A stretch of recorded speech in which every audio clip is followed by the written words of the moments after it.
Wir sind hier im Biotechnikum des Studiengangs Biosystemtechnik und beschäftigen uns mit der Kultur von Mikroalgen zur Gewinnung von Wertstoffen.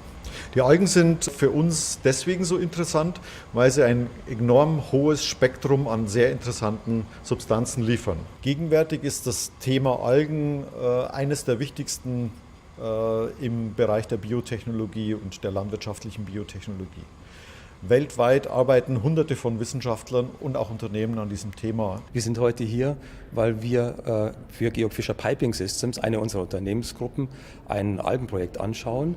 Und diese Algenprojekte sind geeignet, um in Zukunft nachhaltige Entwicklung zu fördern, Rohstoffe zu ersetzen. Und das ist ein Potenzial, das wir gerne uns anschauen möchten, was Georg Fischer und zusammen mit der Hochschule hier realisieren könnte.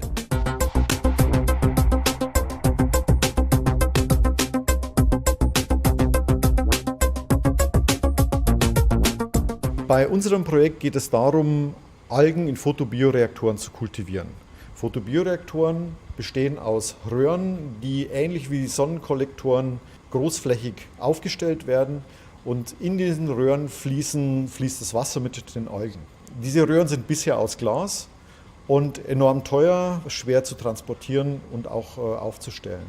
Wenn es gelingt, ein Kunststoffrohr bereitzustellen, das sowohl UV-beständig als auch den Belastungen des Wetters standhält, dann wären wir einen erheblichen Schritt weiter. Das ist eine klassische Win-Win-Situation, die beiden hilft. Wir helfen der Forschung und Entwicklung, ihre Ideen zu realisieren, und lernen auf der anderen Seite von den Forschern von neuen Projekten, die in Zukunft irgendwann mal realisierbar sein könnten.